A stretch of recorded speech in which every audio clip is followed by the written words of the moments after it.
Hey guys, what is up? This is Mr. A. Crizzy here, and welcome back to another movie review. In tonight's movie review, I'm going to be doing a movie review on the new Marvel movie in the MCU, and of course, it's the new MCU movie that came technically it comes out tomorrow, but I actually went and saw this movie during a Thursday showing with my dad and Uncle Charles.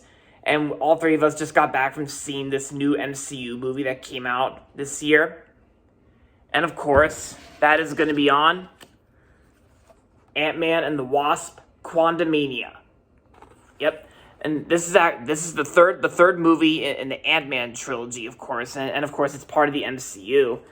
And when me and Dad and Uncle Charles went to see this movie at Regal, all three of us actually got three of these mini posters here. And if you look closely here, I went and saw this movie through Screen X.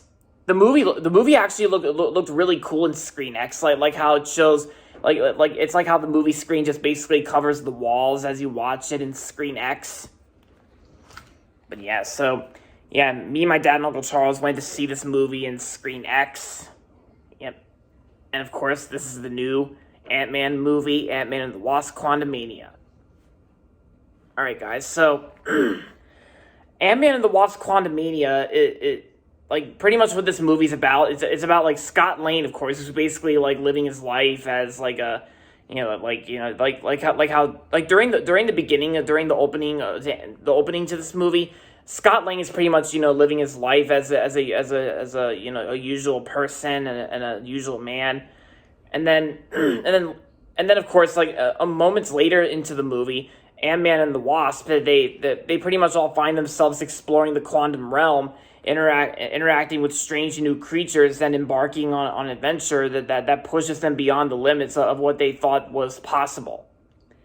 And of course, Scott Lang, Ant-Man's also out to stop this villain known as Kang and Kong, whatever. But he's actually played by Jonathan Majors, and Jonathan Majors plays the villain of Ant-Man and the Wasp: Quantumania. And yeah, the new girl who plays Cassie Lang, like Scott Lang's daughter, like his 18-year-old daughter, like Scott Lang's daughter, like Cassie Lang.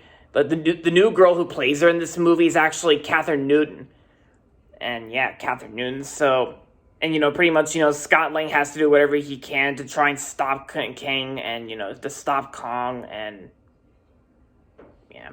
And of course, just like we saw in the trailers, Bill Murray is in this movie as well. So, the one and only Bill Murray. But yeah, so yeah, I just got back from seeing this movie at my local Regal movie theater I work at when I went to see this movie with Dad and Uncle Charles, like I said. And I also recently heard that Ant-Man and the Wasp I've been hearing it got mixed reviews from critics. And I think this is actually the second movie in the MCU that received mixed reviews from critics. The other MCU movie that came out in 2021 was actually Eternals. And I actually enjoyed Eternals. I didn't really care what those critics said about Eternals. I thought Eternals was a fun movie. This movie I thought was also very fun as well. Oh, sorry, I'm just filming this on this like a little TV stand thing, but yeah, don't worry about that. But yeah, so I honestly thought since I enjoyed the first two Ant-Man movies, which I also saw in theaters between 2015 and 2018, the first Ant-Man and Ant-Man and the Wasp, I gotta say this movie was also awesome as well. I liked it. Well, I can say it's not really like 100% awesome. I would just say it's a good movie. I would just say it's a good movie. That's the best way I can describe Ant-Man and the Wasp: Quantumania. It's a good movie. And I thought Christopher Beck's music score is still very awesome, and Peyton Reed, who directed the Ant-Man films, he does a good job directing them.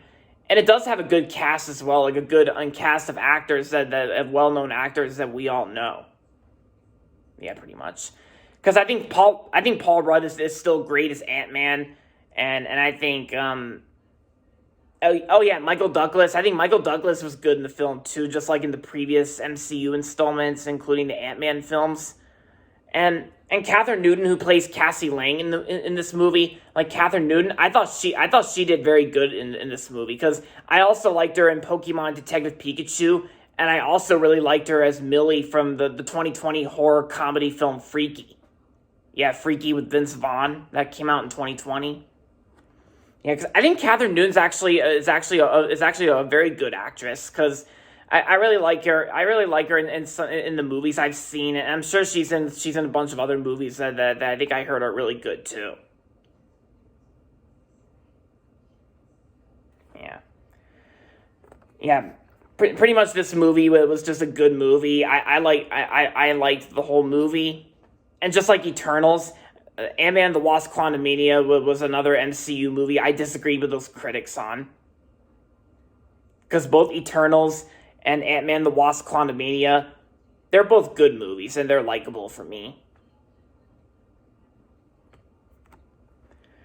And yeah, and also the previews I got in front of Ant-Man and the Wasp: Quantumania during my Screen X showing was actually, the first preview was actually an Amazon Studios movie that's directed by Ben Affleck, starring Matt Damon and Jason Bateman. And yeah, the movie's called Air. It's pretty much, like a movie about the Nike shoe company. The other previews were 65 with Adam Driver, Fast and Furious 10, or otherwise known as Fast X. And I also got the Pixar trailer Elemental, which I'm definitely looking forward to. And as well as I also got the preview for trying to remember. Oh yeah, Shazam! Fury of the Gods. That was one of them. That's 4. And the last 2 were Guardians of the Galaxy Volume 3 and yeah, but if you've seen my posts on Facebook and Twitter and my YouTube community tab, like you'll see the previews that I got during my screening. Yeah. So aside from all that, overall, Ant-Man and the Wasp: Quantumania was a good movie in the MCU during 2023 this year, and also a pretty good start to 2023 in the MCU. And yeah, and I'm also looking forward to checking out and seeing Guardians of the Galaxy Volume 3. And yeah, that's pretty much all. So overall, this movie was good. And I'm going to give Ant-Man and the Wasp: Quantumania, I'm going to give Ant-Man and the Wasp 3.5 out of 5. Yeah, this movie gets a 3.5 out of 5 from me. From me, like 3.5 out of 5. So yeah, if you've not seen Ant-Man and the Wasp: Quantumania yet, well, if you went and saw Thursday, if you went and checked out the Thursday showings, then I'm sure you've already have seen it already. But of course, the movie comes out tomorrow, so I highly recommend giving this one a watch, and I recommend checking it out. And there you have it, guys. That's my movie review on Ant-Man and the Wasp: Quantumania. And that's going to be it for this video, so make sure to give this video a thumbs up and subscribe to my channel if you haven't yet. And as always, thanks for watching, and until next time, this is Mr. A. Crizzy saying, goodbye everybody, and that's about it.